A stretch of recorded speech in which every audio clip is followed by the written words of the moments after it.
जब से ये वर्दी पहनी है तब से इस वर्दी पर एक दाग नहीं लगने दी, लेकिन गुनाहों का यह दलदल इतना गहरा है, इसका कीचड़ साफ करते करते अब मैं थक गया हूं।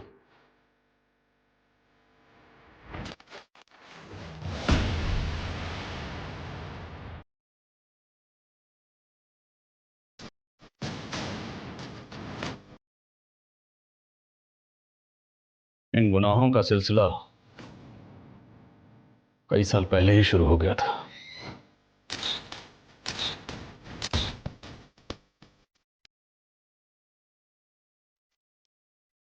उनका हर कदम उस गुनाह की काली कहानी लिख रहा था।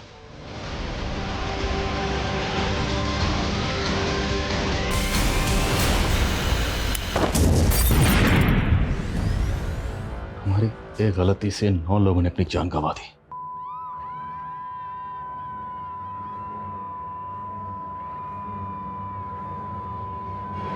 एक फूल की इतनी बड़ी सजा, और इस फूल ने हमारी वर्दी पर एक ऐसा दाग लगा दिया जो कभी नहीं मिट पाएगा।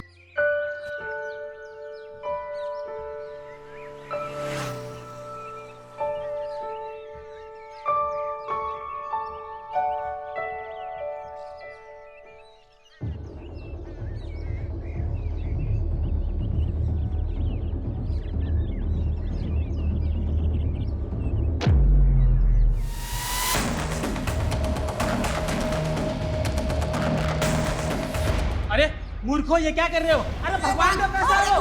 अरे रुको! चोर! चोर! अरे रुको! चोर! पकड़ो चोर! ए रुक रुक रुक! मंदिर का पैसा चुराता है? रुक! क्या हम सच में नरक में जाएंगे? मेरी माँ तो कह रही है कि स्वर्ग और नरक यहीं पे होता है। अरे स्वर्ग तो हमारी दोस्ती है, नरक तो तब मिलेगा जब हमारी ये दोस्ती टूटेगी। हमारी ये दोस्ती कभी नहीं टूटेगी, हमारी ये दोस्ती कभी नहीं टूटेगी, हमारी ये दोस्ती।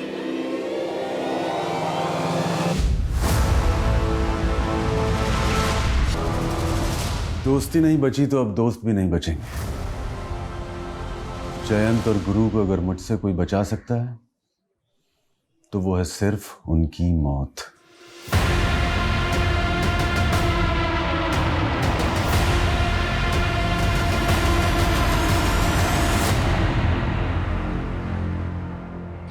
अरे भैया, आज बहुत लेट हो गया। ससुराल वाले घर पे आए थे तो उसीलिए उन्हीं की सेवा में लगा हुआ था। ये कब तक बनेगी कचौड़ी? बस भैया, थोड़ा सा वक्त लगेगा, अभी दुकान ही लगा रहा हूँ।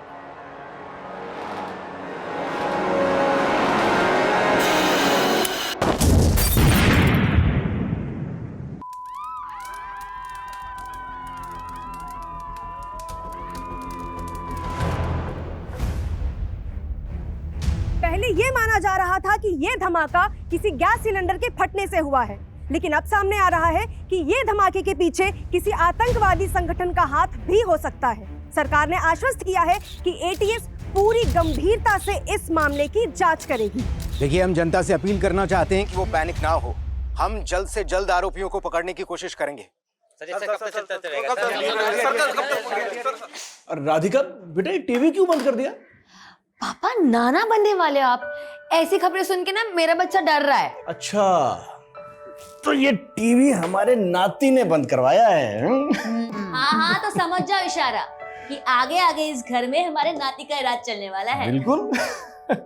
वैसे नातिन भी तो हो सकती है ना? अरे भाई, राम जाने वो तो है, दोनों का ही वेलकम है यहाँ। अरे हाँ, तुमने दामाद जी से फोन पे बात कर ली ना कि भाई डिलीवरी के वक्त उन्हें फुर्सत मिल जाएगी काम से या नहीं?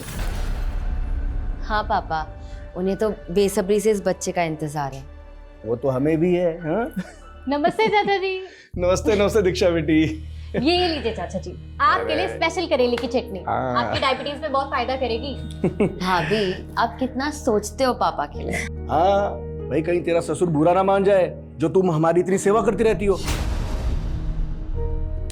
मेरे ससुर आपके बचपन के दोस्त है चाचा जी, तो इस लिहाज से मैं आपकी भी तो बहू हुई ना। लेकिन वक्त के साथ बहुत कुछ बदल गया बेटा। तेरा ससुर जयंत तो अब भी मेरे नजदीक है, लेकिन वो भुवन चिंता मत कीजिए चाचा जी, मेरी भी इच्छा है कि आप तीन लोग फिर से एक साथ हो जाएं पहले की तरह। अब अच्छा चाचा जी, आपको याद है ना कि कल आप तीनों की जमीन में पानी भराई शुरू करनी और पूजा भी है? हाँ बेटा। इनकी इच्छा थी कि इस बार पूजा राधिका ही करे, लेकिन ये सोच रहे थे कि कहीं इससे भुवन जी और तुम्हारे ससुर चयन जी को कोई ऐतराज ना हो। अरे चाची जी, इसमें ऐतराज की क्या बात है? आप समझो कि कल पूजा राधिका ही करेगी। तू होती कौन है डिसाइड करने वाली कि पूजा कौन करेगा? बीवी हूँ आपकी और इस घर की बहू भी, और मैंने अरे पापा जी का बस चले तो अपनी सारी जमीन उन्हीं के नाम कर दे। तू आज के बाद वो करेगी जो मैं कहूंगा। सोहम, ज्यादा मर्दानगी मत दिखा। दीक्षा को मैंने अनुमति दी थी राधिका से पूजा कराने की, और राधिका भी मेरी बेटी। गुरु चचा दोस्त है आपके, सिर्फ दोस्त, परिवार नहीं है वो आपके। और ये बहू है, आपकी बेटी नहीं। सारे रिश्तों को उलझा के रखा हुआ है आपने। तूने तो बहुत सुलझा के रखा है ना, बेटा होने का फर्ज अदा कर रखा है ना तूने तो। हाँ तो ठीक है ना, बना लो किसी गैर को अपना बेटा। जब धोखा खाओगे ना तब पछताओगे।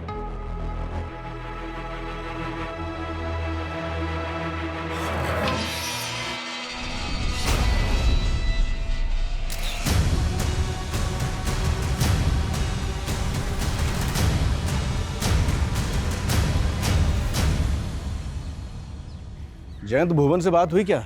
आ रहा है वो? आपका न्योता भेजेंगे उसको यार, छोड़ उसको, दारू पी के पड़ा हुआ कहीं पे।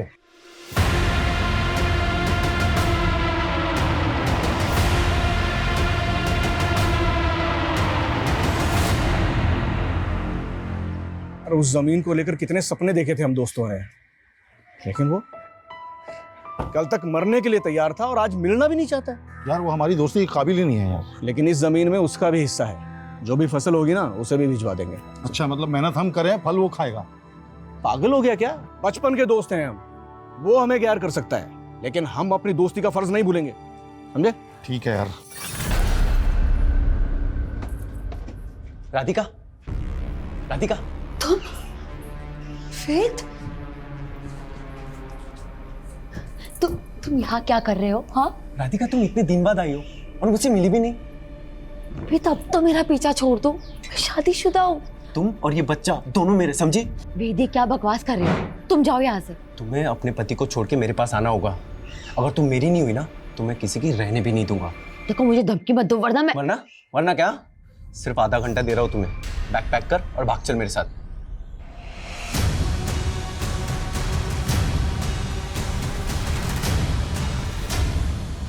भाभी प्लीज, किसी को कुछ मत बताना, रिक्वेस्ट प्लीज।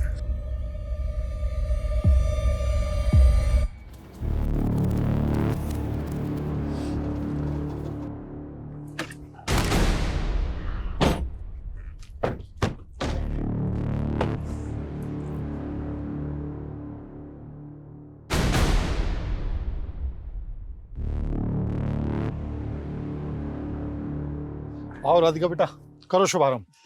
जाओ बेटा।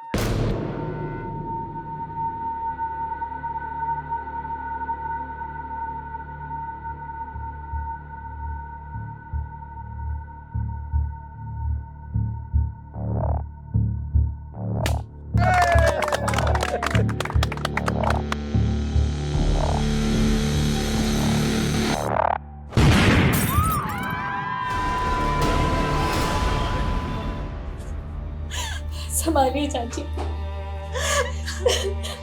दीक्षा, ये सब कैसे हो गया दीक्षा?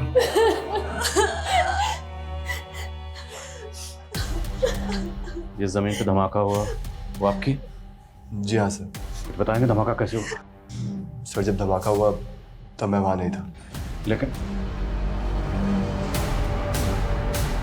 डॉक्टर साहब, मेरे पति कैसे हैं? आई एम सॉरी, उनकी डेथ हो गई।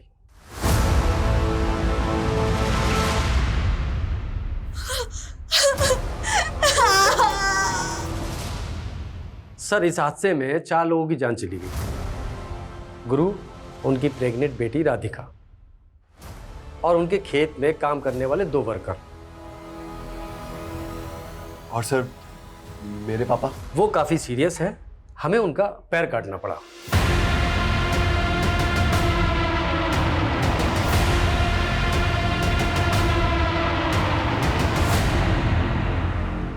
इस छोटे से गांव में ब्लास्ट हुआ है, इस ब्लास्ट में 4 लोगों की मौत और 1 व्यक्ति गंभीर रूप से घायल है। धमाके की वजह अब तक पता नहीं चल पाई है।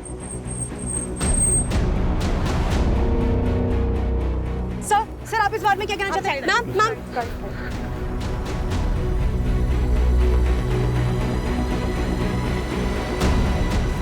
सर, मेरी ट्यूबवेल कमेटी के मैनेजर से बात हुई।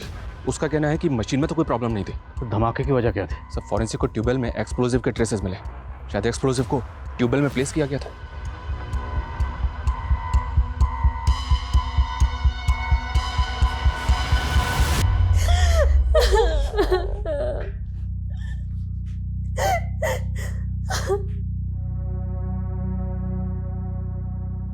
दोस्ती नहीं बची तो अब दोस्त भी नहीं बचेंगे। जयंत और गुरु को अगर मुझसे कोई बचा सकता है तो वो है सिर्फ उनकी मौत।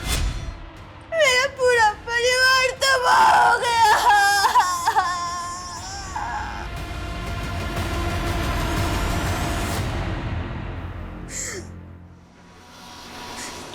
जयंत कैसे? वो भी जिंदा लाश ही रह गए। उनकी एक टांग चली गई।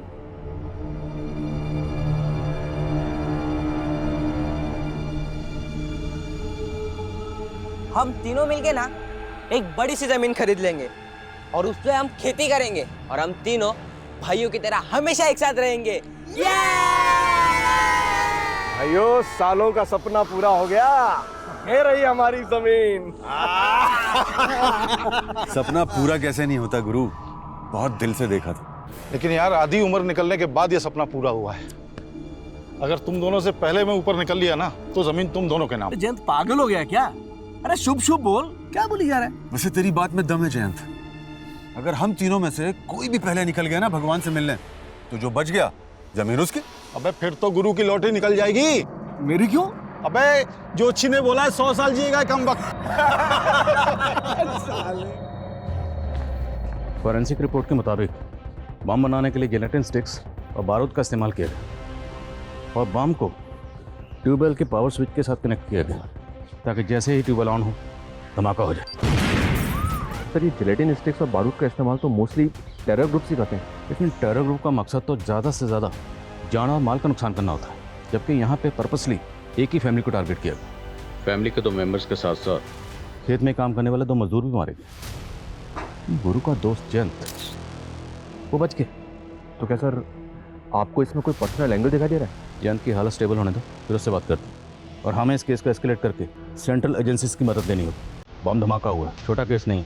शायद उनके डाटाबेस से हमें इस केस में कुछ हेल्प मिले।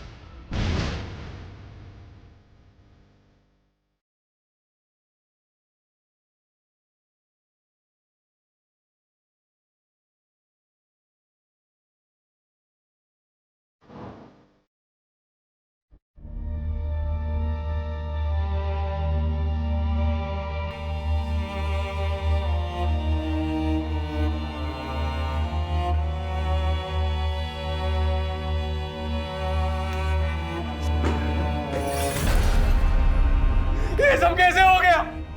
मुझे मेरी बीवी और मेरा होने वाला बच्चा वापस चाहिए। अरे आपके भरोसे छोड़ के गया था मैं उसको, आपने उसका इतना भी ख्याल नहीं रखा। अरे उसके बिना मैं कैसे जीऊंगा अभी?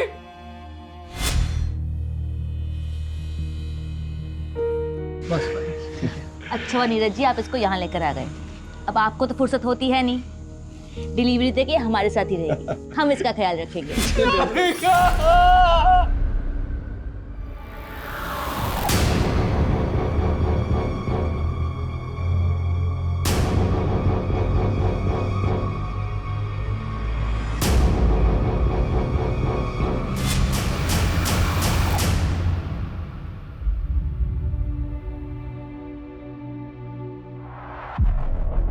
अच्छा, आजकल अपने बाप का हालचाल लेना भी छोड़ दिया। मुझे जिंदा देख के खुश नहीं ना तू? क्या मतलब है आपका? तू उस दिन था कहाँ जिस दिन ये धमाका हुआ? आप तो मुझे खुद की खुशी में शामिल करके खुश नहीं थे ना। खुशी तो मातम में तब्दील हो गई। मेरा दोस्त चला गया, उसकी बेटी चली गई। उनके बुरे कर्म, नहीं बच पाए वो। लेकिन आपने जरूर कुछ अच्छे कर्म किए होंगे जो आपकी जान बच गई। तो मुझे कोस के ना आपका ये पैर वापस नहीं आने वाला, समझे?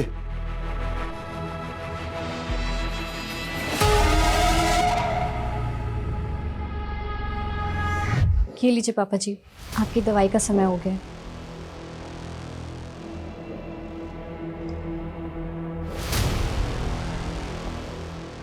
तुझे क्या लगता है सबके पीछे मेरा बेटा? नहीं नहीं पापा जी, ऐसा मत सोचिए आप। अब इससे और चौकन्ना रहना होगा। Please have a seat. इस गांव में जैसा ब्लास्ट हुआ है, 1 महीने पहले मुरादाबाद सिटी में हुआ ब्लास्ट भी बिल्कुल ऐसा ही था। यहाँ ट्यूबवेल में जिलेटिन स्टिक्स और एक्सप्लोसिव का इस्तेमाल किया गया और वहां पर उन्हें एक स्टोव में प्लांट किया गया था। नज़रपुर मुरादाबाद से महज 20 किलोमीटर दूर है, तो इन दोनों ब्लास्ट का आपस में क्या कनेक्शन हो सकता है? और उस ब्लास्ट में तो किसी टेरर ग्रुप के इन्वॉल्व होने की अटकलें थी। लेकिन अभी तक किसी टेरर ग्रुप का लिंक नहीं मिला है इसके पीछे। और वो जो बॉम्ब था, होममेड बॉम्ब था। Homemade bomb? यस, एकदम देसी तरीके से बनाया गया। तो क्या ये मुमकिन है कि ये दोनों बॉम्ब बनाने वाला शख्स कोई एक ही हो? हमारे इन्फॉर्मर्स के टिप पर हमने ऐसे कई ठिकानों पर रेड मारी जो एंटी सोशल ग्रुप द्वारा ऑपरेट किए जा रहे थे, लेकिन कोई ब्रेक थ्रू नहीं मिला। हमारे लिए सबसे बड़ा सवाल ये है कि ये जिलेटिन स्टिक्स और डिटोनेटर उस अननोन बॉम्ब मेकर तक पहुंच कैसे रहा था। जिलेटिन स्टिक्स मोस्टली माइंस में ब्लास्ट के लिए इस्तेमाल होती हैं, तो हो सकता है वहां से किसी ने। लेकिन इंटेलिजेंस तो माइंस ब्लास्टिंग के ठेके लेने वाली हर कंपनी पर कड़ी नजर रखती है।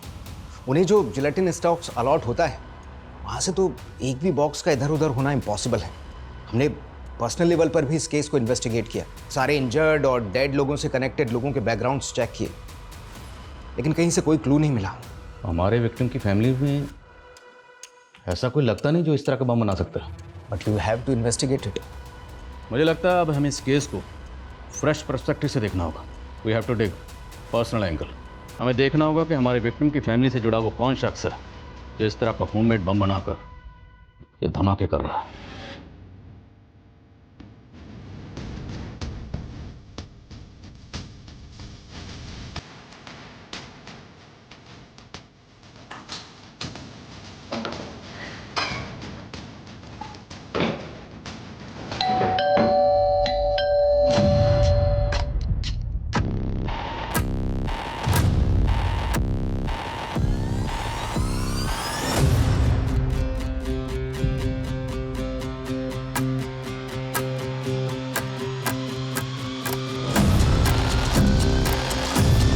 निकल जा यहाँ से। समझूंगा हमारे घर से हमारी दोस्ती की अर्थी उड़ गई। भले ही मैं तेरे लिए मर गया हूं, लेकिन मेरे दिल में तू हमेशा जिंदा रहेगा और मेरे घर की चौखट हमेशा तेरा इंतजार कर।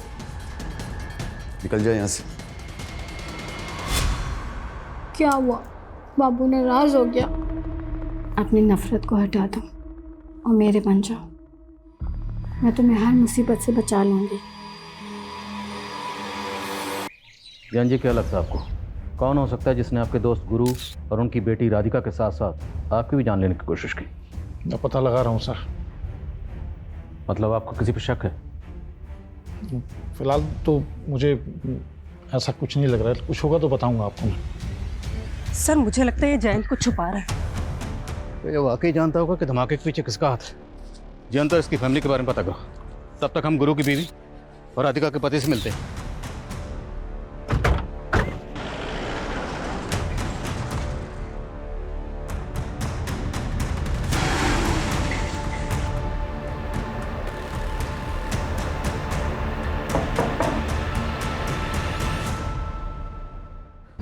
आपको किसी पे शक?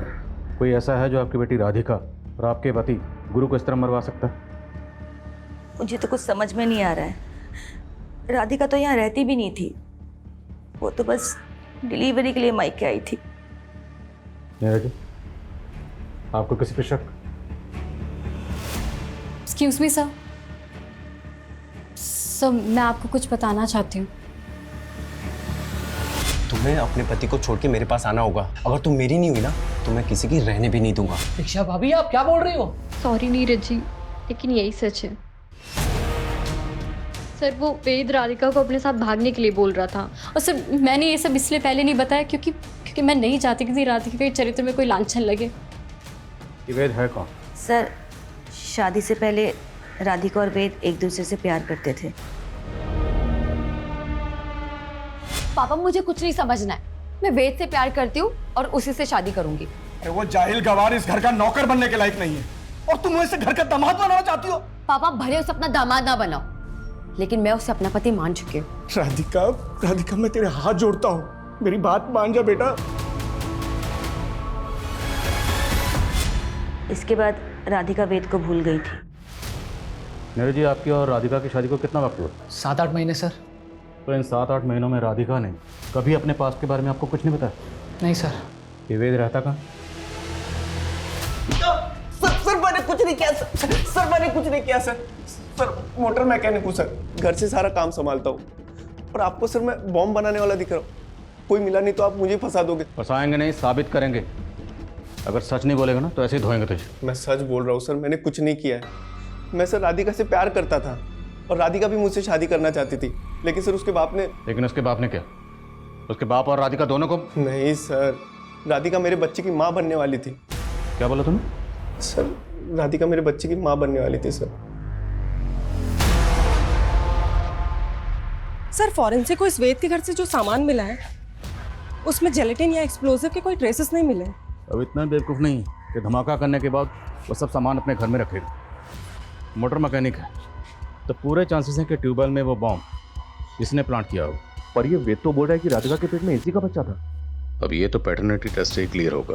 पर सवाल ये है कि राधिका के हस्बैंड को वाकई राधिका के पास्ट के बारे में कुछ भी नहीं पता था। आप पापा बनने वाले हो। सच? सर वो न्यू कंसाइनमेंट आ गया है। चलो। आप इस रिश्ते का हाथ मुझसे मत छीनिए। आप रख लीजिए पैसे, रख लीजिए। इन पैसों से मेरा दुख कम नहीं होगा। मैं जानता हूँ पैसों से सिर्फ घर की ज़रूरतें पूरी हो सकती हैं, पति की कमी तो दूर नहीं होगी। लेकिन आपको कभी भी किसी चीज़ की ज़रूरत हो तो आप बोलना, झिझकना मत। सर एक बात जयंत ने भी हमसे छिपाई और गुरु की बीवी ने भी हमको नहीं बताई।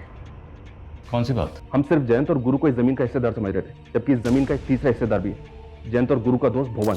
ये तीनों हर साल इस जमीन पे पहली पानी भराई और पूजा करते थे, लेकिन इस साल इस अवसर पे भुवन शामिल नहीं हुआ था। क्यों?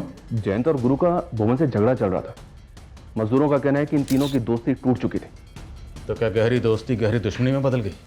इतनी गहरी कि दोस्त ने दोस्त की जान ले ली? हो सकता है सर। वो कहते हैं ना, इस सारे संसार में फसाद की जड़ सिर्फ ये 3 चीजें हैं, जर, जोरू और जमीन।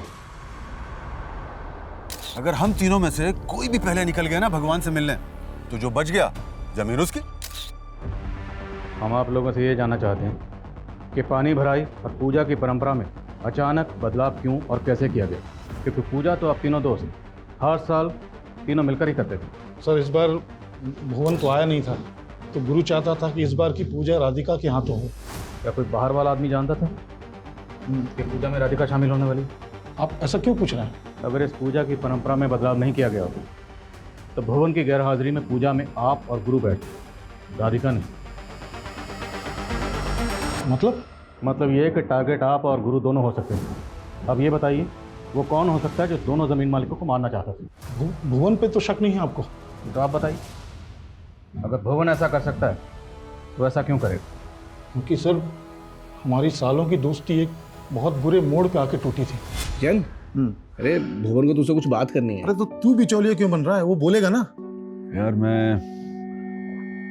हमारी दोस्ती का रिश्तेदारी में नहीं बदल सकती। मैं चाहता हूँ यार सोहम और मीनाक्षी की शादी हो जाए। अरे यार तूने मेरे मन की बात छीन ली यार। और सोहम और मीनाक्षी तो बचपन के दोस्त हैं। ये हुई ना बात। जयंत, तुझे मालूम है ना मीनाक्षी थोड़ा हकलाती भी है। अरे नहीं बेटा, तो हमारी बहू नहीं हो, बेटी हो। खुश रहो। हाँ जयंत, सोहम और मीनाक्षी की जोड़ी बहुत अच्छी लगेगी। बेटा नमस्ते बेटा। मीनाक्षी से मिलो। हाय सोहम। हाय मीनाक्षी। ये क्या बदतमीजी है सोहम? मुझे पता है हम यहाँ किस लिए इकट्ठा हुए हैं आज। हाँ पता है मुझे। आप लोग यही चाहते हो ना कि मैं शादी कर लूं। ठीक है दीक्षा,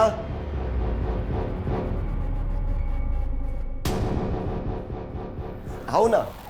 और ये है दीक्षा, और ये सिर्फ मेरी गर्लफ्रेंड नहीं है, बल्कि हम लोगों ने कोर्ट मैरिज कर लिया। So now she is my wife. और हाँ, एक बात और, ये मीनाक्षी की तरह हथलाती भी नहीं है। हाँ, बदतमीज। सॉरी मीनाक्षी। सोहम ने हमेशा मेरा सिर झुकवाया सर। तो आपकी अपने बेटे से भी नहीं बनती थी? क्या बताऊं सर, एक गलतफहमी उसके मन में घर करके बैठी थी। कैसी गलतफहमी? सर, मेरी बीवी ने सुसाइड कर लिया था। उस समय सोहम बहुत छोटा था और मेरी बीवी डिप्रेशन में रहती थी, इसलिए उसने ऐसा सब कुछ किया। लेकिन सोहम को लगता था कि उसने मेरी वजह से सुसाइड कर लिया। गुरु से क्या प्रॉब्लम थी भवन का? सर यही कि उसने रिश्ता करने के लिए बोला था। फिर तो सोहम की सजा जयंत को क्यों दे रहा है? तूने देखा ना सोहम ने किस तरह मजाक उड़ाया मेरी बेटी का। और मीनाक्षी उसे बचपन से चाहती थी, और तू कहीं और देखेंगे। क्या कर सकते हैं आप? उसने शादी कर ली है और फिर मीनाक्षी बेटा आना इधर। बेटा सुन तो सही, हम क्या रहे।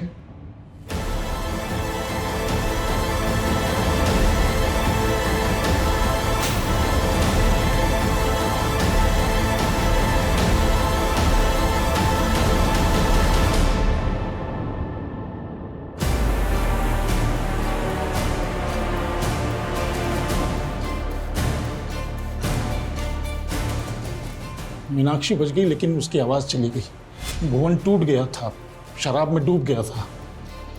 हम दोनों को अपना बैरी समझने लगा था सर। मंजू जी, आपको भी यही लगता है कि भुवन ऐसा कर सकता है? जी।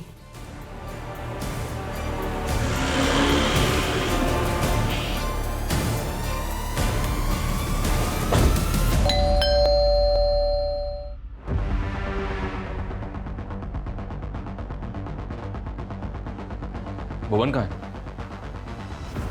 हमें शक है कि आपने अपने दोस्त गुरु को बॉम्ब से उड़ाया। वो मेरा दोस्त नहीं था, दुश्मन था। और मेरी बेटी के साथ जो हुआ ना, वो दुश्मन ही कर सकता है, दोस्त नहीं। और मैं इतना घटिया आदमी नहीं हूं कि अपना बदला लेने के लिए मासूम लोगों को बलि पे चढ़वा दूं। कहना क्या चाहते हैं? कहना ये चाह रहा हूं कि गुरु और राधिका की मौत के बाद जयंत का मन तो अंजू के घर पे ही लगता है सिर्फ। जो भी बात है साफ साफ बोलिए। उसकी एक टांग कट गई तो इसका मतलब ये नहीं है कि वो धमाके नहीं करवा सकता। बहुत शातिर है वो साला। मेरे सामने जुबान लड़ाएगी? पति मैं हूं तेरा या मेरा बाप? शर्म नहीं आती आपको ऐसे गिरी हुई बात बोलते हुए? बस कर कमीने, इस लड़की को लव मैरिज करके लाया तू ना, और अब इसके साथ ऐसा व्यवहार कर रहा है। अब इसे फेंक के बाहर दूसरी लेके आऊंगा, बताओ क्या करोगे? आपने भी तो मेरी माँ के मरने के बाद बाहर बहुत मुंह मारे हैं ना। और अब ये गुरु चाचा की बीवी को ले जा रहे हैं। वाह तमीज! गलत किया मैंने जो अपनी जबान बंद रखी। पुलिस को तेरा नाम बता देना चाहिए था मुझे। आदिल खान जी, कहां तक पहुंची आपकी जांच? पर्सनल एंगल तो कई सामने आए, लेकिन अभी तक हमारे हाथ में एक भी ऐसा पुख्ता सबूत नहीं लगा जिससे ये लगे कि हमारी सस्पेक्ट लिस्ट में कोई ऐसा है जो इस तरह बम बनाकर ये जुर्म कर सकता है। Okay sir, paternity test report आ गई है। तो अगर नीरज जी ये राज जानता था, वो भी अपनी बीवी राधिका को इस बेवफाई की सजा दे सकता है। ये नीरज अपनी बीवी के साथ बरेली में रहता था ना? तुरंत बरेली जाओ, उसके घर में सर्च करो। Okay sir.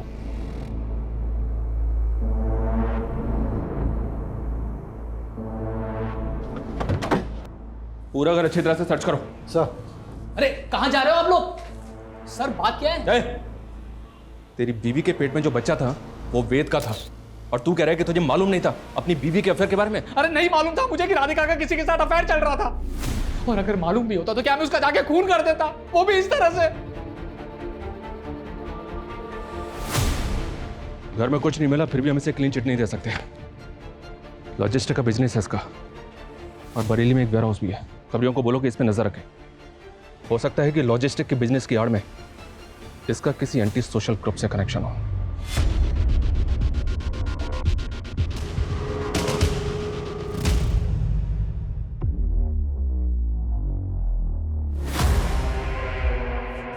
पापा जी आपकी चाय। पापा जी इतना कैश लेके आप कहाँ जा रहे हैं? मैंने और गुरु ने मिलके एक ट्रैक्टर लेने का सोचा था। अब गुरु तो रहा नहीं, लेकिन उस ज़मीन पे खेती तो करनी है ना, बस इसलिए ट्रैक्टर खरीदने जा रहा हूँ। पापा जी क्या आपको वाकई लगता है कि वो ब्लास्ट सोहम ने? मैं लेट हो रहा हूँ, चाय नहीं पी पाऊंगा।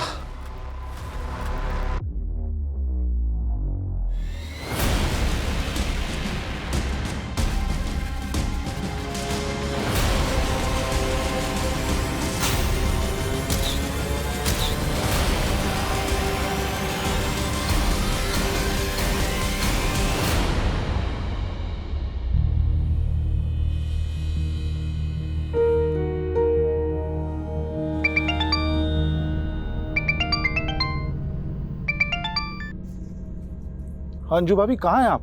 देखिए, मैं वहाँ आके लोगों की नज़र में नहीं आना चाहती। वैसे भी आपका बेटा आपको और मुझे लेकर शक करता है। बेहतर है कि हम ना ही मिले। मैं आपकी दुविधा समझ सकता हूँ।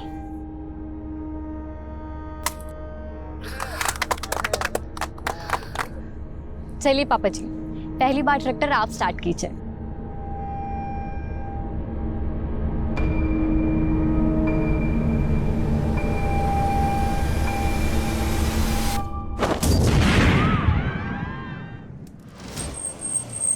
हटो हटो, लोग जिंदा, एम्बुलेंस बुलाओ तुरंत। यस। पापा, पापा। सर, ऐसा लग रहा है इस बार बॉम्ब ट्रैक्टर में प्लांट किया गया था। एक विटनेस के मुताबिक ट्रैक्टर स्टार्ट करते ही ब्लास्ट हो गया। मुरादाबाद में स्टोव में ब्लास्ट हुआ और यहाँ पे पहले ट्यूबवेल में, ट्रैक्टर में ब्लास्ट। शर्मा, आखिर ये कौन है जो इस तरह बम ब्लास्ट करके एक के बाद एक धमाका कर रहा है? दीक्षा, दीक्षा, ये सब कैसे हो गया दीक्षा? सब पापा जी की गलती थी कि उन्होंने तुम्हें बचा। तुमने मार डाला पापा जी को।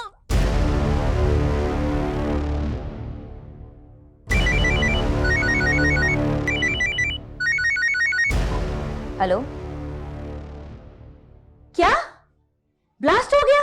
कुछ ही हफ्तों के अंदर ये तीसरा ब्लास्ट हुआ है और पुलिस सिर्फ तीनों ब्लास्ट में मरने वाले लोगों की आपसी रंजिश में उलझी हुई है। क्या उन्हें नहीं लगता इसके पीछे कोई और बड़ी साजिश? मैं कमिंग सर। कमिंग। सर, हमें सोहम पे ट्यूबवेल वाले ब्लास्ट के दौरान भी शक था और इस बार तो इसकी बीवी भी। लेकिन शर्मा, क्या सोहम इस तरह का बम बनाने में शामिल हो सकता है? मत भूलो, फॉरेंसिक के मुताबिक ये बम लो इंटेंसिटी का था, लेकिन इस बम में भी गिलेटिन स्टिक का इस्तेमाल हुआ और जिस तरह से ये बम ट्रैक्टर में प्लांट किया गया, ये किसी एक्सपर्ट का काम है। हम और अंधेरे में तीर नहीं चला सकते। ये मीडिया वाले पहले हमारी धज्जियां उड़ा रहे हैं कि हमारी तहकीकात गलत डायरेक्शन में जा रही है। तो सर, हमें क्या करना चाहिए? क्योंकि एटीएस को भी फिलहाल ऐसा कोई क्लू नहीं मिला है जो हमें हेल्प करे। अभी तक हम नज़रपुर में जो ब्लास्ट हुए हैं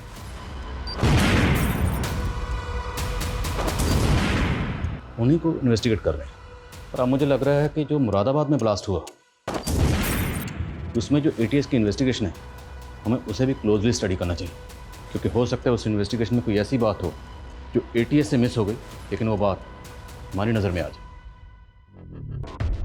इतनी बार बताया तुझे कि आने से पहले दरवाजा नॉक कर लिया कर। Sorry sir.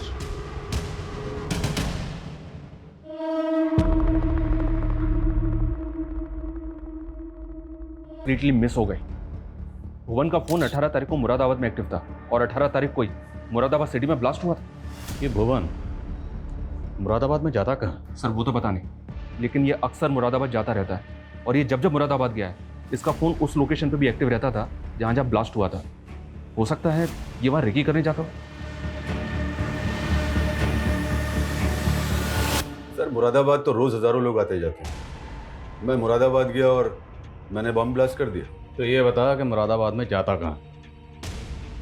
सुंदरी के यहाँ गया था। कौन सुंदरी? प्रोस्टिट्यूट है सर। 18 तारीख की रात में उसी के साथ। सब पता किया हमने। तो मुरादाबाद में कुंजा मार्केट भी जाता है, वही कुंजा मार्केट जहाँ पे ब्लास्ट हुआ था। बोल, क्या छिपा रहा? सर, मैं तो उस मार्केट में कचौड़ी खाने जाता हूँ गांव लौटने से पहले। करेक्ट, कचौड़ी खाने वाले के गैस स्टोव में ब्लास्ट हुआ 18 तारीख को। बोल। सर, वही तो मैं कह रहा हूँ, उस दिन मैं उस मार्केट में गया ही नहीं। सुंदरी के घर से निकला और सीधा अपने गांव वापस चला गया। शायद मेरी किस्मत अच्छी थी। उस दिन अगर उस मार्केट में गया होता तो बम ब्लास्ट में मैं भी मारा गया होता। तू कहना क्या चाहता है? कोई ऐसा है जो तुझे मारना चाहता है? मुझे कौन मारेगा सर? तुम लोग 3 दोस्त हैं, तू, भुवन और गुरु। गुरु मारा गया ट्यूबवेल ब्लास्ट में और जयंत मारा गया ट्रैक्टर ब्लास्ट में। तो तीनों दोस्तों में से बचा कौन? तू। और ब्लास्ट कहाँ पे हुआ? कुंजा मार्केट। वही कुंजा मार्केट जहाँ तू अक्सर जाता है। शायद कोई ऐसा है जो ये जानता है कि तू जब भी मुरादाबाद आता है तो कुंजा मार्केट ज़रूर जानता है, इसीलिए ब्लास्ट कुंजा मार्केट में किया गया। जहन पे जोर डाल और बता कि वो शख्स कौन है। सर ये बात तो सिर्फ सुंदरी जानती। अरे तू यहाँ क्या कर रहा है? तेरे भुवन चाचा को पुलिस ने गिरफ्तार कर दिया। तू निकल यहाँ से। अरे लेकिन मुझे अभी तो अंदर अरे तू जान। अरे सर लो, मैंने पकड़ लिया इसको। अरे सर मैंने पकड़ लिया इसको। इसको भी लेके चलो। अरे मुझे क्यों लेके जा रहे हो? मैंने क्या किया?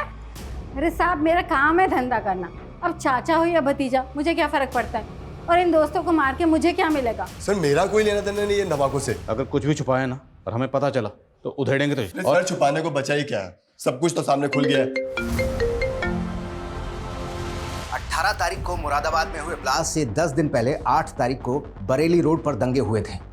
तभी इस जिलेटिन बॉम्ब की साजिश की शुरुआत हुई थी। लेकिन बरेली में हुए दंगों का इन धमाकों से क्या कनेक्शन है? दंगों के कारण 3 दिन तक शहर में कर्फ्यू रहा था, जिस वजह से एक माइनिंग साइट पर जाने वाले जिलेटिन से भरे ट्रक को कंपनी को 3 दिन के लिए बरेली के गोडाउन में रखना पड़ा था। उस वक्त कंपनी ने हमसे ये बात छुपाई थी कि उस ट्रक में से 147 जिलेटिन्स गायब हो चुकी थी।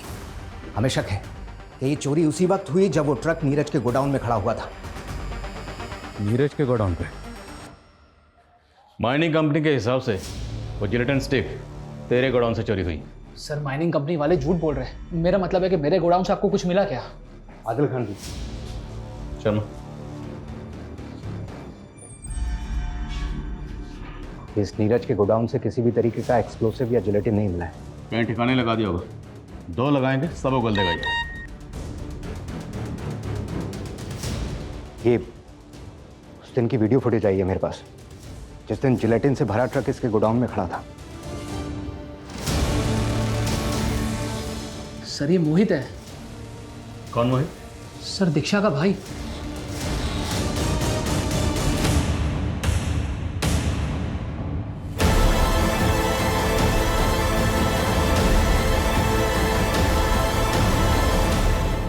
कौन सोच सकता है ये मासूम से दिखने वाले भोले वाले चेहरे किसी की जान भी ले सकते हैं। सर वो तीनों इंसान नहीं, जानवर थे, जानवर।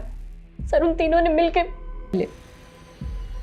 जब मैं और मोहित बच्चे थे और हमारी माँ एक गेस्ट हाउस में सफाई का काम करती थी।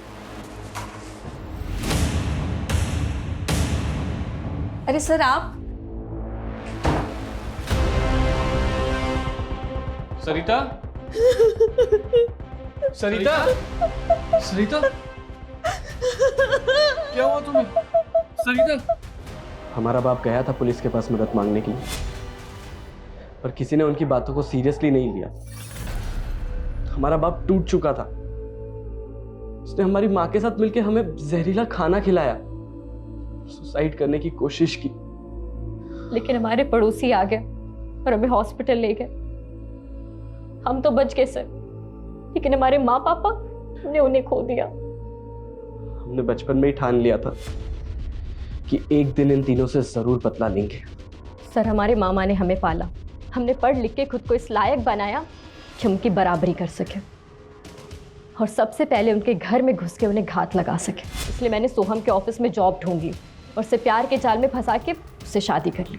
और ये है दीक्षा, और ये सिर्फ मेरी गर्लफ्रेंड नहीं है, बल्कि हम लोगों ने कोर्ट मैरिज कर लिया। So now she is my wife. और अपने भाई मोहित को नीरज के यहाँ नौकरी पर लगवाया। और वो जिलेटिन और बारूद तो 1.5 महीने पहले ही नीरज के गोदाम में आए थे। तो क्या तुम लोगों ने पहले उन्हें बॉम्ब से? हम तो उन तीनों को बहुत पहले ही मार देना चाहते थे, पर हम कुछ ऐसा सोच रहे थे जिससे कि हम ना फंसे। फिर हमें जिलेटिन का आइडिया आया, तो हमने सोचा कि क्यों ना इस मर्डर को बॉम्ब ब्लास्ट की शक्ल दे दें। बॉम्ब बनाना हमने इंटरनेट से सीखा। और भुवन जब भी मुरादाबाद जाता था सुबह 10 बजे के आसपास वो ठेले पे आके कचौड़ी खाता था, तो हमने एक रात पहले ही उस ठेले के स्टोव पे बॉम्ब प्लांट कर दिया था। लेकिन उस दिन बॉम्ब स्टॉल गया ही नहीं, सब बच गया। मैं मानता हूं तुम दोनों की मां के साथ जो हुआ वो गलत हुआ और जिसने ये किया उसे सजा मिलनी चाहिए थी, पर तुम दोनों ने क्या किया? खुद ही निकल पड़े बदला लेने के लिए और बदले की आग में इतने अंधे हो गए कि ये भी नहीं देखा इतने मासूम लोगों को मार डाला।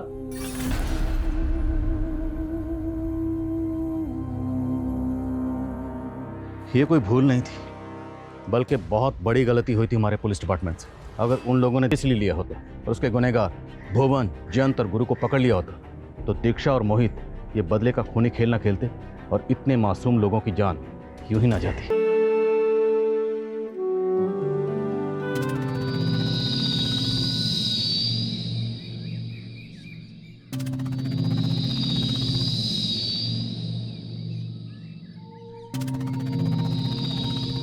ए लड़की, अरे रुक रुक रुक रुक, अरे रुक तो जा। क्या बात है, बहुत लकड़ियां काट रही है आजकल, कहीं कोई जंगली जानवर न काट ले तुझको। पूरे जंगल का कोना कोना जानते हैं हम, चले जाएंगे। अरे सरकारी नौकर है हम, डरो मत हमसे। अगर हमको हाथ लगाया ना तो तुम्हारा ये हाथ भी काट देंगे और तुम्हारी सरकारी नौकरी भी चली जाएगी। हट।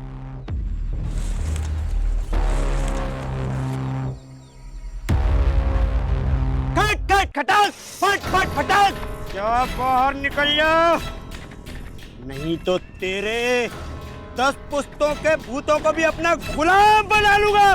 निकल बाहर। बस छोड़ दूंगे इसको, लेकिन इसको कहे हमार पेड़वा के पास कभी ना आए। अब इसका भूत निकल गया है, कर चाट हो मुर्गा लेके आ जाना, भुतवा को बलि चढ़ानी होगी, नहीं तो फिर से इसके सर पर भूत आ जाएगा। देखा क्या हाल हो गया इसका। अब ये होना लड़की को ही देख लो, अगर हम सरपंच होते तो इसको सरकार से क्या बोलते रहे, बोले उसको स्कॉलरशिप कहना चाह रहे हैं आप भाई, स्कॉलरशिप। हाँ देखा फुलवा, तुम्हारे साथ साथ पूरे गांव का उद्धार कर देंगे हम। अगले पंचायती चुनाव की तैयारी कर रहे हो का? अब जब तुम जो कह रही हो हम करके दिखाएंगे। अब तुम ही सोचो, तुम्हारे पापा का एक हाथ भी नहीं है, बेचारे को कोनो काम भी नहीं देता है कोई, कैसे पढ़ाएंगे तुमको, कैसे परवरिश करेंगे तुम्हारी। अब ऐसे लोगों का मदद तो होना चाहिए। बिल्कुल सही करें भैया।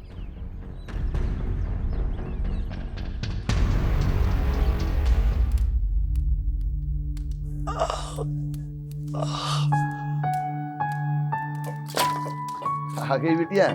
आ भी गए और आपकी करस्तानी भी देख ली है। अरे तू तो हमारी अम्मा जैसे पेश आती है। आपका चेहरा देखकर पता चल रहा है कितना दर्द हो रहा है आपको। नहीं होता तो काहे करते हैं मजदूरी। अपनी सेहत का ध्यान रखिए।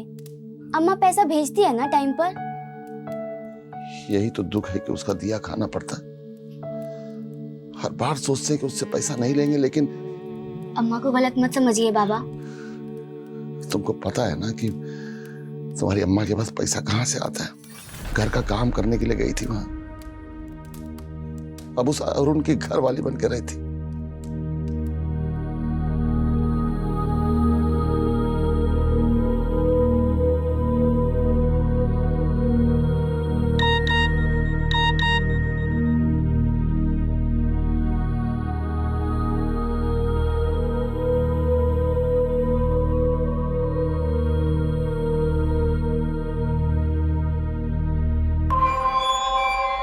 बुला लो फुलवा को कुछ दिनों के लिए, लगता है बहुत याद आ रही है इसकी।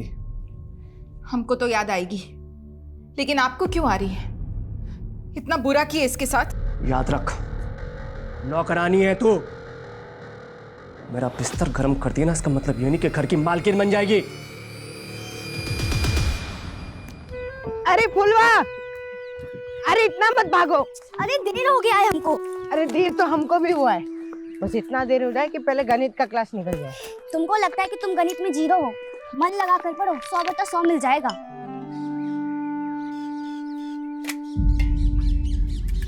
आज फिर दाल खत्म?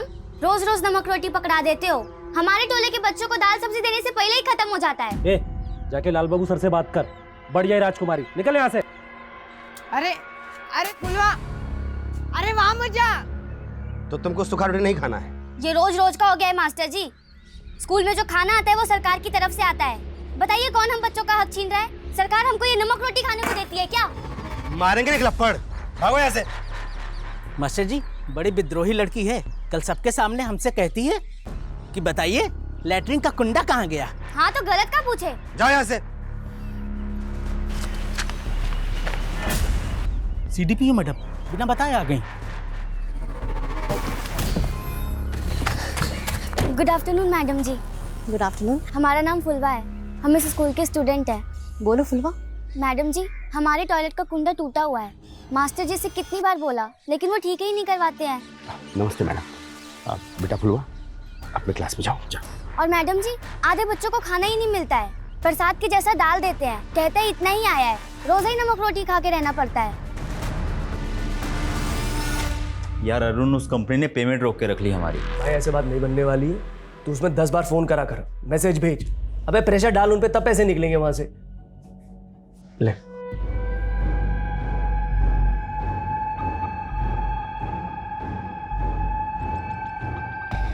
पेमेंट तो मैं निकाल लूंगा, तो ये बताया ऐसी काम वाली कब ढूंढ के ला रहा है मेरे लिए? अबे किसी को तो छोड़ दिया कर। अरे पुलवा, थोड़ा धीरे चलो। आज हमको इतनी देर मुर्गा बनाए कि पैर कमर सब दुख रहा है। इसीलिए बोलते हैं पढ़ाई लिखाई किया करो। हंस लो तुम भी। वो फुलवा को, फुलवा, हाँ क्या हुआ? फुलवा, बुलेट इधर, तू देख चाचा।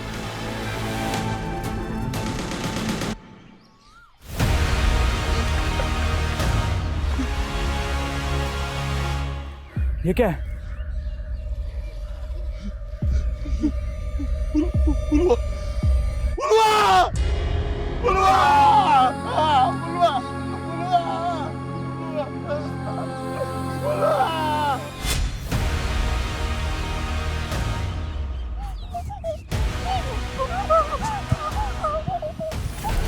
अरे कहाँ रह गए तुम?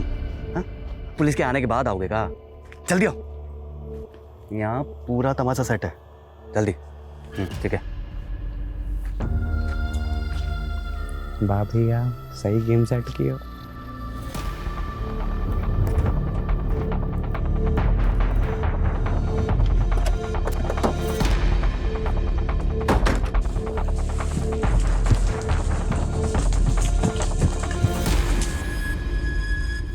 फॉरेंसिक टीम बुलाओ, बॉडी काफी जल गई है। एम्बुलेंस भी बुलाओ, जितना जल्दी हो सकता है बॉडी का पोस्टमार्टम करवाओ, क्विक। Okay sir. जरा आओ।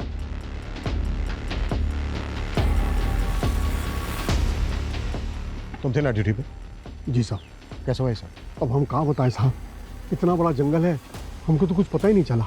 एक लड़की को जिंदा जला दिया गया और तुम कह रहे हो ना कुछ सुना ना देखा? साहब चाहे जिसकी भी कसम खिलवा लो, पर हमको कुछ नहीं पता चला साहब।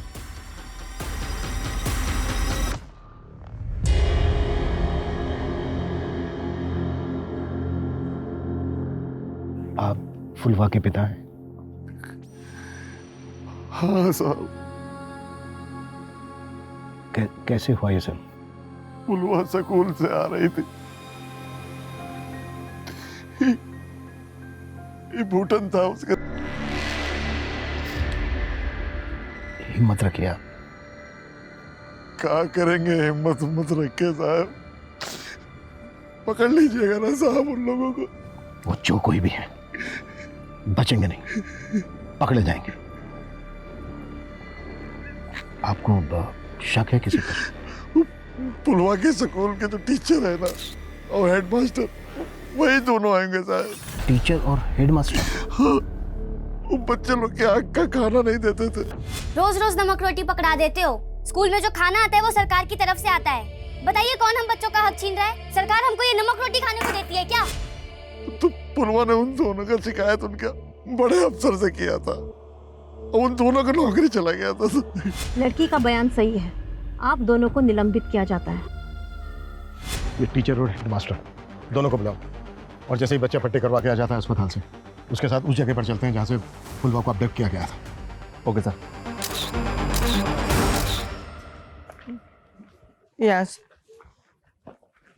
यहाँ से वो फुलवा को लेके गए। सर सर सर ये देखिए।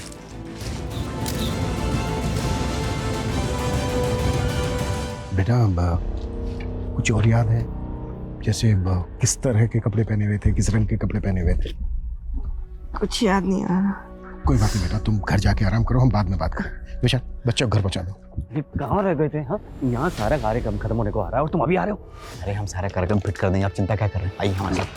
हाँ, पर एक बात का ध्यान रखना, हमारे बारे में एकदम मजबूत दिखाना कि नेता हो तो कैसा, हमारे जैसा। गफ्फार कहाँ है? साहब हमें नहीं मालूम साहब। नहीं मालूम है का क्या मतलब है? इस स्कूल के एक बच्ची को जिंदा जला के मारने का आरोप है इस पे। कहाँ है वो? सर वहां अंडर गारमेंट्स मिला, शायद वो फुलवा का हो सकता है।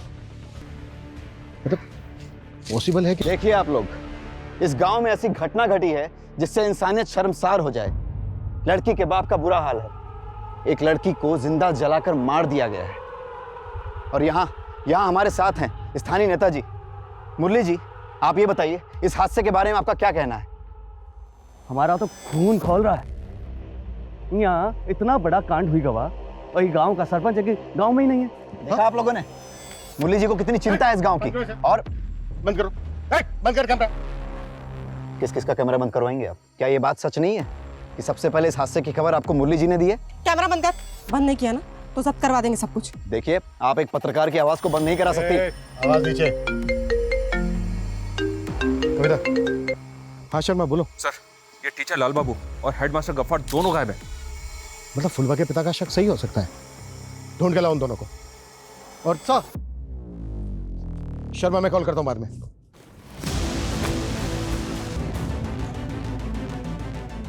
हो सकता है फुलवा को जलाने से पहले उस पर इस चाकू से वार किया गया। ये चिलम। सर शक के दायरे में तो लाल बाबू और गफ्फार है, लेकिन इस जंगल में नशा करने के लिए, गांजा फूकने के लिए और गलत काम करने के लिए लोग बाहर शहर से तक आते हैं। लेकिन गफ्फार और लाल बाबू गायब क्यों हैं? पता करो हादसे के वक्त उनको यहाँ पर देखा गया था क्या? और ये जो दवा है, पता करो किस मेडिकल स्टोर से खरीदी गई थी।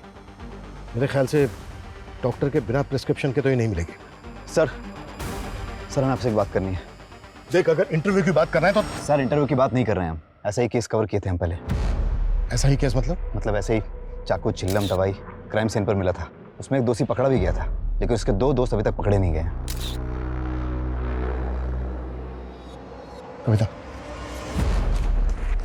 ये जिस केस की बात कर रहे हैं ना, उस केस के बारे में मैंने भी सुना था। उस केस को आइडेंटिफाई करके उसकी फाइल मेरे पास ले गया। डिटेल में SMS करता हूँ। Sir move.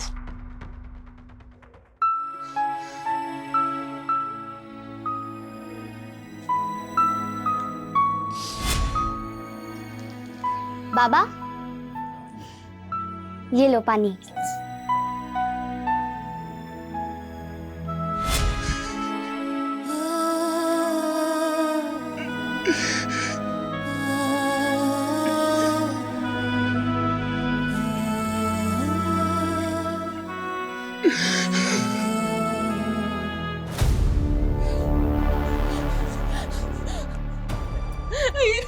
हमारी बच्ची के साथ क्या हो गया? अरे कुछ तो कहिए आप। वो तुम्हारी बिटिया सिर्फ इसलिए थी कि तुम्हारी कोख से जन्मी थी। वो सिर्फ हमारी बिटिया थी। ऐसा मत बोलिए। तुम लेके गई थी ना उसको कुछ दिनों के लिए शहर में, कैसा ख्याल रखा था उसका तुमने और तुम्हारे उस प्रेमी ने।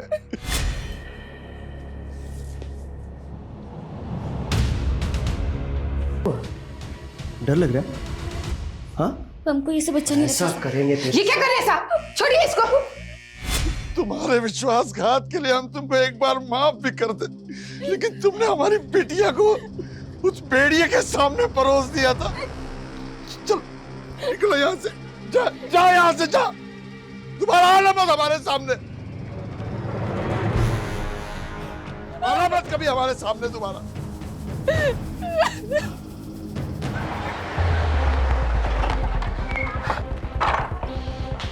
पूरा घर अच्छी तरह से सर्च करो।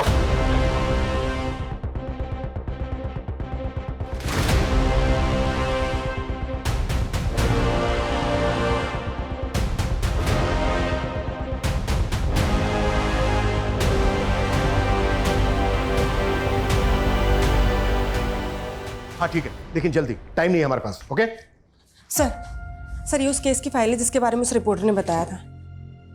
सर आसपास के इलाके टैबलेट प्रिस्क्राइब की हो और सर किसी भी मेडिकल वाले ने ये टैबलेट नहीं बेची है। इसका मतलब ये है कि ये दवा इस इलाके के बाहर से खरीदी गई है और क्राइम सीन से जो एविडेंस बरामद हुए थे वो सेम है, चिलम, knife. Yes sir. Sir Rajni नाम उसे जिंदा जला के मार दिया। सर क्राइम सीन पे 3 लोगों के डीएनए मिले थे, जिसमें से एक ने अपना जुर्म कबूल कर लिया, लेकिन उसने अपने दोनों साथियों के बारे में बताने से मना कर दिया। तुम उनको बचाना क्यों चाहती हो? नाम बता दो उनके। सब कुछ हम बता देंगे तो पुलिस क्या है? अच्छा, ये रजनी की फैमिली में सिर्फ रजनी की माँ थी। माँ ये देखिए, ये हमने बनाया है। ये रोटी तरकारी तू बनाई है? हाँ माँ। सच में? अरे हम तो कढ़ी बनाना भी सीख लिए, कल बना के लेके आएंगे। ये खाना वाना बनाने का काम ना हम कर लेंगे, तू बस पढ़ाई पर ध्यान दे।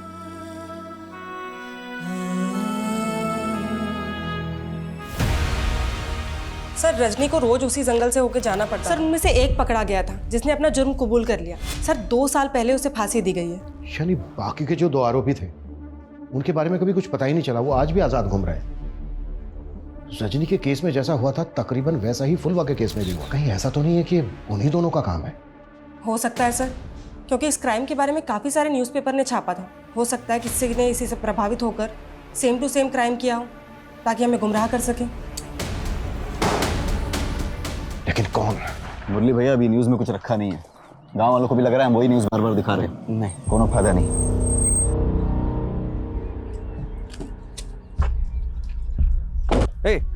रुको, थोड़ी देर और रुक जाओ। अब तुमको ऐसा मसाला मिलेगा कि तुमरे वो क्या कहते हो, वो सब सब्सक्राइबर्स। हाँ, वो सब्सक्राइबर डबल हो ही जाएगा। मंगरू जी हिम्मत से काम लीजिए।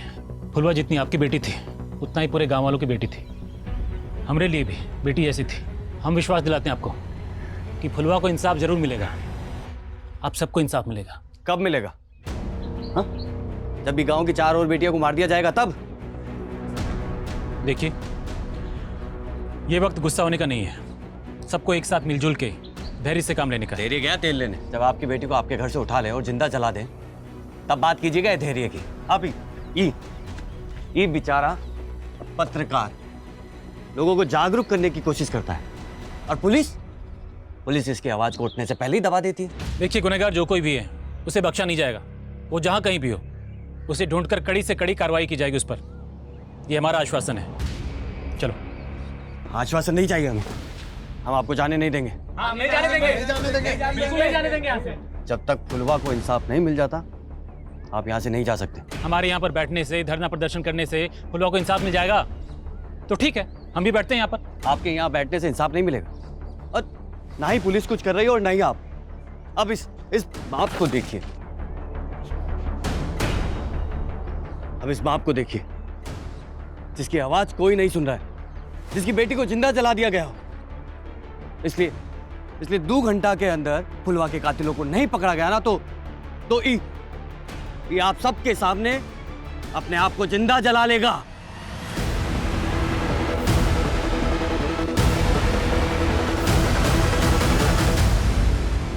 Thank you sir.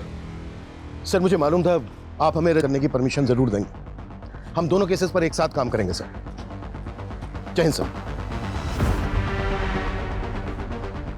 कविता, रजनी का केस जिस ऑफिसर ने हैंडल किया था हमें उससे मिलना होगा, एक बार बात करो सर। सर। हेलो सर, गांव में हंगामा मचा हुआ है। फुलवा के बाप ने खुद को जलाने की धमकी दी है सर। व्हाट? ये क्या बकवास कर रहे थे आप? दिमाग खराब हो गया आपका? फुलवा के पापा ऐसा कुछ नहीं करने वाले, मैं अभी जाके साहब जी को बता देती हूँ। अरे समझो, अगर ऐसी धमकी नहीं देंगे तो पुलिस कोई कार्रवाई नहीं करेगी। तो बेटी के कातिल को पकड़वाने के लिए बाप अपनी जान दे दे, ऐसा कभी नहीं होगा। ऐसा होगा। अगर फुलवा के कातिल नहीं पकड़े गए तो हम सच में अपने आप को जला लेंगे।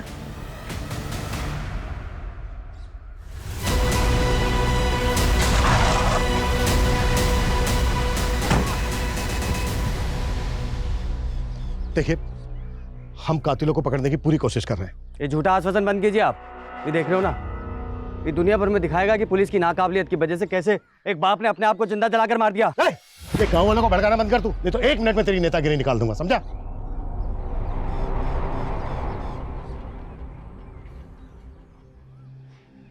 देखिए, आप जो ये कर रहे हैं प्लीज बंद कीजिए ऐसे। हमारी फुलवा के कातिल को अगर आपने नहीं पकड़ा तो हम सच में खुद को जला लेंगे। Hello sir. शर्मा, क्या अपडेट है? हर जगह नाकाबंदी लगा रखी है सर। गफ्फार और लाल बाबू के घर वालों से, पड़ोसियों से और स्कूल में इंक्वायरी कर रहे हैं। शायद इन दोनों की कोई लीड मिले। शर्मा, जल्दी करो। फुलवा के बाप ने खुद को जलाकर आत्महत्या करने की धमकी दी है। पूरा गांव है उसके साथ। हमारे पास 1 घंटे से भी कम समय है।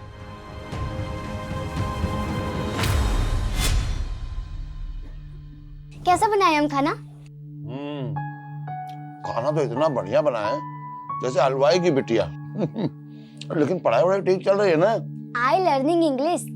My father name is Mangru. आजकल इंग्लिश में ही बात करते हैं हम। शाबाश, तू हमारा नाम बहुत रोशन करेगी। अरे बाबा, आपको तो कुछ अच्छा बताने में भी मुश्किल होता है। You start cry. माने आप रोने लगते हैं। अच्छा, अब नहीं रोएंगे।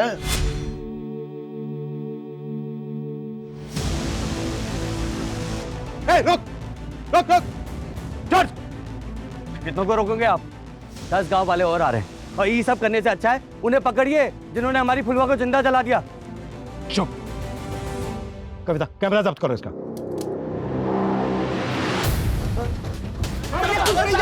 नहीं जी पाएगा, अपनी बिटिया के बगैर नहीं जी पाएंगे।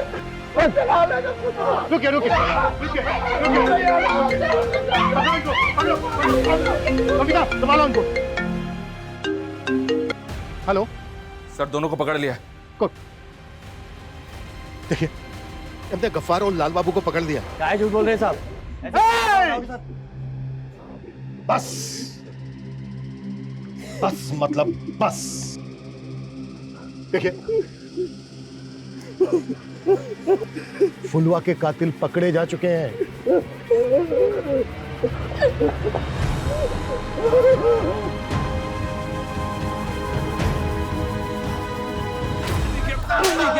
साहब, हम गुस्से में जरूर थे, लेकिन हमने उस बच्ची के साथ ऐसा कुछ नहीं किया है। साहब, हमारी बच्ची जैसी थी, उसके साथ हम ऐसा कैसे कर सकते हैं? अगर तुम दोनों ने कुछ नहीं किया तो छेपे क्यों थे? साहब, हम लोग डर गए थे क्योंकि सबको मालूम था कि हम फुलवा से गुस्से में हैं। गांव वाले के गुस्से में आकर हमारे साथ कुछ गलत ना कर दे, इसीलिए हम डर गए थे। डर गए थे। तुम दोनों की घटिया एक्टिंग ना मेरे सामने नहीं चलेगी। सूरज, जब तक ये दोनों सच ना बोले तोड़ते रहो इन दोनों को।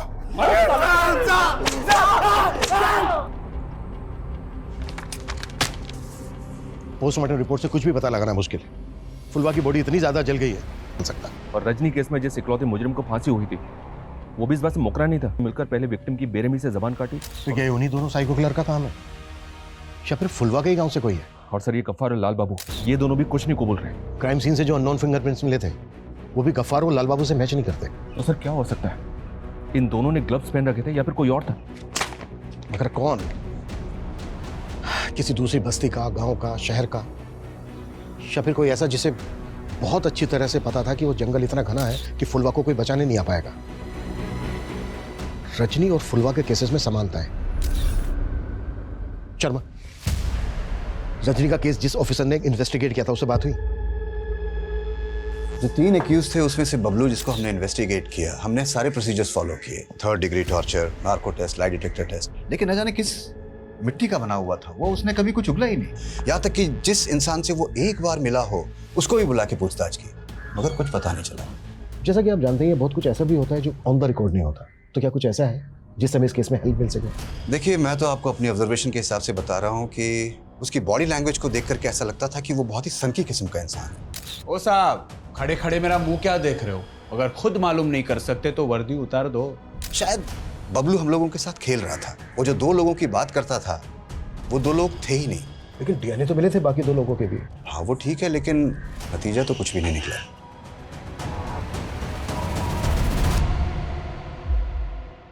तुम जंगल में अपने 2 और दोस्तों के साथ थे, कौन थे वो? जिंदगी के सफर में गुजर जाते। साथियों के नाम बता दो तो हम तुम्हारे लिए फिर नहीं आते। तो जितनी जल्दी सच बताएगा ना, उतनी जल्दी तेरे साथ इंक्वायरी बंद होगी, समझ ले। साहब, हमें कोई फंसा रहा है, हमने ऐसा कुछ नहीं किया। पता चल गया हमें, तेरी सिर्फ एक ही मंशा थी, सरपंच बनने की। और क्या जानते हैं उसके बारे में? वो सरपंच बनना चाहता है और उसकी नज़रें भी गंदी हैं साहब। फुलवा को भी वैसी नज़र से देखता था। देख मुरली, एक बार तेरे फिंगरप्रिंट्स मैच हो गए ना, उसके बाद मैं तुझे बताता हूँ कि एक बच्ची के साथ इतनी दरिंदगी करने का अंजाम क्या होता है।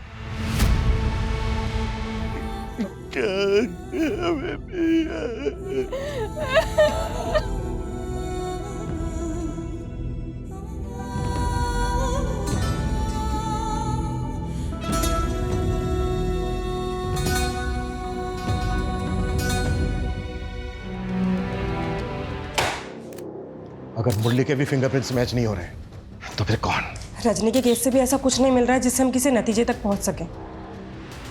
बबलू जो पकड़ा गया था, जिसने अपना जुर्म कबूला था, जिसको फांसी हुई थी, उसकी वाइफ ने अपनी स्टेटमेंट दी थी। हालांकि कोई लीड नहीं मिली थी। उसकी वाइफ का है आजकल, पता करो। सर, एक आदमी ऐसा है जिसको अभी तक हमने शक के दायरे से दूर रखा है। कौन? Bhola Yadav, forest guard. उसकी ड्यूटी है सर जंगल में आते आते लोगों की खबर रखना। ऐसा कैसे हो सकता है कि उसने फुलवा की चीख ही नहीं सुनी?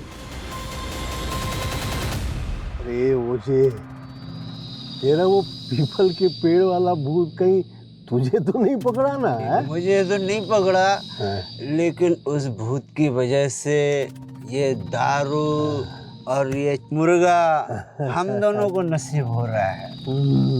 पर कब तक जिंदा रहेगा तेरा ये भूत? अरे जब तक रहेगा रहेगा, नहीं रहेगा तो हम दूसरा भूत बना लेंगे। अरे धीरे बोल, वरना पिछली बार जैसा कोई सुन लिया ना तो फिर से कांड हो जाएगा। बाहर निकले हैं, अब कोई परेशानी नहीं चाहिए भाई, शांति चाहिए। हैं? अरे मेरी बात, अरे साहब। ये पुष्पा यहीं रहती है ना? हाँ साहब, 2 साल हो गए उसको यहाँ से गए। आप ये पुष्पा और बबलू, इन दोनों के बारे में अच्छी तरह से जानते हैं? जी साहब। कुछ बता सकती हैं? जब बबलू नशा करने लगा तब दोनों में बहुत झगड़ा होने लगा। उसके बाद उसे पता चला कि बबलू अरेस्ट हो गया, तब जाकर उसकी हालत सुधरी। हालत ठीक हो गई मतलब? मतलब उसने दूसरी शादी कर ली, उसके बाद नया घर ले लिया, लेकिन अब हमारी उससे कोई बातचीत नहीं होती। अच्छा, आपको ये पता है कि अभी कहाँ रहती है वो? शायद इंदिरा नगर में। तुम फॉरेस्ट गार्ड हो, ड्यूटी पर भी थे, पर तुमने ना कुछ देखा ना सुना। पता है क्यों? क्योंकि तुमने फुलवा का रेप करके उसकी जबान काट के उसको जिंदा जला डाला। कैसी बात कर रहे हैं साहब? फुलवा हमारी बेटी जैसी थी साहब। हम तो पूजा पाठ वाले आदमी हैं, गंगा माई की कसम, ये सबसे हमें क्या मतलब है? कविता, इन दोनों की एक्टिंग बंद करवाओ।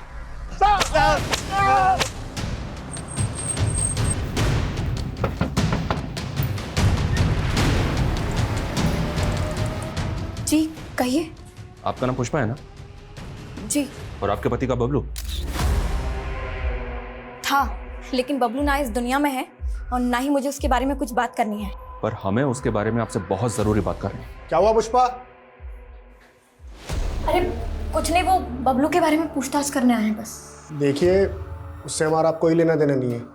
कमाल है, आप लोग तो बिना सवाल के ही जवाब पे जवाब देते जा रहे हैं, जैसे कि आपको पहले से पता था कि यहाँ पे पुलिस आएगी और हमसे ये सवाल करेगी। नहीं, लेकिन इतना ज़रूर पता था कि बबलू मेरी ज़िंदगी की इतनी बड़ी गलती थी तो उसका फल तो मुझे भुगतते रहना होगा ना। खैर पूछे, क्या पूछना चाहते हैं आप? बबलू ने जो जुर्म किया था उसमें उसके साथ कौन कौन था? पुलिस ये सवाल मुझसे पूछती रही थी, लेकिन मुझे कुछ नहीं मालूम है, ना ही उसके केस के बारे में और ना ही मुझे उसके दोस्तों के बारे में कुछ पता है। साहब बस मुझे इतना ही मालूम है कि बबलू हमेशा गांजा फूकता रहता था। फिर एक दिन उसने उसी दिन मुझे उससे घिन आ गई। इसलिए उसके जेल जाने के बाद आपने दूसरी शादी कर ली। मेरी किस्मत अच्छी थी कि मुझे पंकज मिल गए, और वैसे भी मैं क्या करती, पूरी जिंदगी उस कमीने की परछाई में गुजार देती। अच्छा, आप दोनों एक दूसरे को बबलू के जेल जाने से पहले से जानते थे? जी वो कितने साल पहले से? जी हम एक ही गांव से हैं। अच्छा, मतलब बबलू की और इनकी शादी होने के पहले से ही? जी। तुम करते क्या? जी हम कुक हैं। एक मामूली से कुक से शादी करने के बाद पुष्पा के पास इतना पैसा आ गया कि उसने खुद का घर भी खरीद लिया। कहीं पुष्पा को कोई राज छिपाने के पैसे तो नहीं मिले किसी से? हो सकता है सर, इसलिए मैंने पुष्पा की पिछले 10 साल की बैंक स्टेटमेंट निकालने के लिए उसके बैंक से कांटेक्ट किया। वो अभी थोड़ी देर में उसका स्टेटमेंट मुझे ईमेल कर देंगे। सर। हाँ ठीक है, ओके। सर ये पुष्पा की बैंक डिटेल्स। कोबाल की सजा के दौरान पुष्पा के अकाउंट में कई बड़े अमाउंट्स ट्रांसफर किए गए थे और ये सारे पैसे पंकज के अकाउंट से आए थे। ये पंकज के पास इतना सारा पैसा कहाँ से आया होगा? वो तो एक मामूली सा कुक है, किसी 5 स्टार होटल में शेफ तो है नहीं। रजनी के केस में पंकज से पूछताछ हुई थी? नहीं सर, ना तो इंक्वायरी हुई, ना उसका डीएनए लिया गया और ना ही फिंगरप्रिंट्स। रडार में था ही नहीं वो। आई थिंक हमें देर नहीं करनी चाहिए। सबसे पहले पंकज का डीएनए सैंपल और फिंगरप्रिंट्स लो, उसके बाद हम पुष्पा और पंकज से बात करते हैं। Okay sir. हमें क्यों परेशान किया जा रहा है साहब? हाँ सर, हमारे अकाउंट में जो पैसे हैं उसका हिसाब किताब दे सकते हैं हम आपको। सुपर, तो फिर इस बात का भी हिसाब किताब दे दो। रजनी के गैंग रेप और मर्डर में जिन 3 लोगों के डीएनए मिले उसमें से तुम्हारा भी मैच हुआ है। क्या पंकज तुमने? नहीं, इनको कोई गलत फहमी हुई है। एक्टिंग बंद करो दोनों। अब सीधे सीधे बोल, बबलू और तेरे अलावा तीसरा कौन था? ये क्या बदतमीजी है? एक रिटायर्ड पुलिस ऑफिसर के साथ ऑफिसर नहीं, क्रिमिनल। बेरहमी से मर्डर उसका जिंदा जला दिया। उस बहुत लोगों को 3rd डिग्री दी होगी ना तूने। अब मैं तुझे दिखाता हूं असली 3rd डिग्री क्या होती है।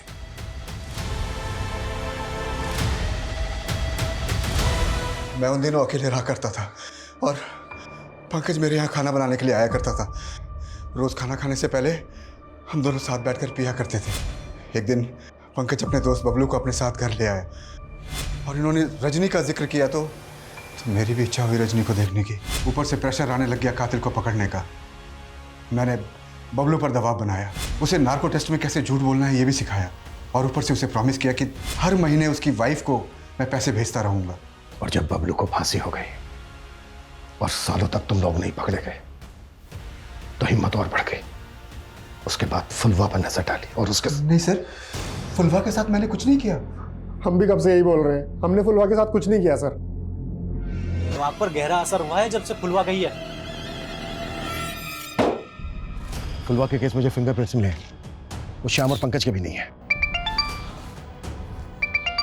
सर हेलो, ठीक है सर।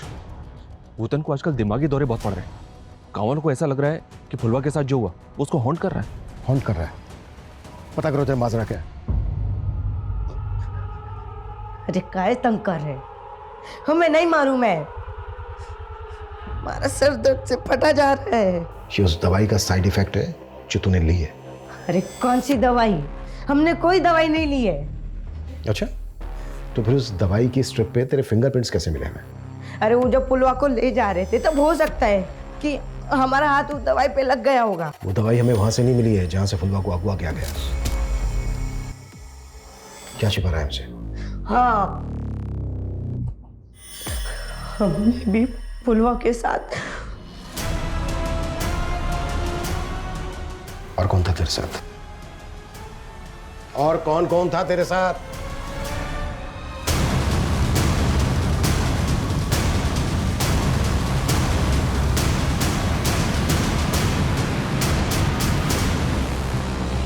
सर, हमने ही भूटन के साथ मिलकर। क्यों? हमको पता लगा कि पुलवा शहर से इसलिए वापस आई है घर के अरुण उसके साथ। हमारे मन में भी पुलवा के लिए वैसे ही सोच आने लगी। ये क्या कर रहे हो तुम? बहुत प्यार करने लगे तुमसे। एक लप्पड़ में ना प्यार का सारा भूत ही उतार देंगे। चप्पल उठा के मारेंगे अगर ऐसी बकवास किए तो।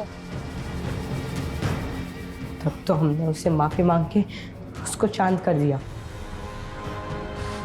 लेकिन हमको उसके साथ वो करना था। इसलिए हमने अरुण और सचिन को बताया कि हम पुलवा को सबक सिखाना चाहते हैं ताकि हमारी कहानी सबको सच लगे। लेकिन सर, हमने रजनी मर्डर केस के बारे में सुना था कि तुम ये घिनौना क्राइम करके बच जाओगे। क्रिमिनल चाहे कितना भी शातिर क्यों ना हो, कानून के पंजे से बच नहीं सकता।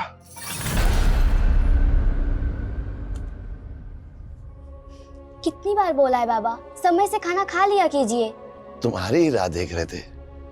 जब तक तुम्हारी डांट नहीं सुन लेते खाना गले से उतरता ही नहीं। चलो अब खिलाओ जल्दी से। फुलवा के परिवार की गरीबी लाचारी ने उन्हें पहले ही अपना शिकार बना लिया था। गरीब और लाचार लोग हमेशा ऐसे लोगों के शिकंजे में होते हैं जिनके पास आर्थिक, सामाजिक और पॉलिटिकल पावर है। पुलिस का काम है गुनहगारों को पकड़ के उन्हें सजा दिलवाना, लेकिन याद रखिए, इलाज से बेहतर है सतर्कता। Prevention is better than cure.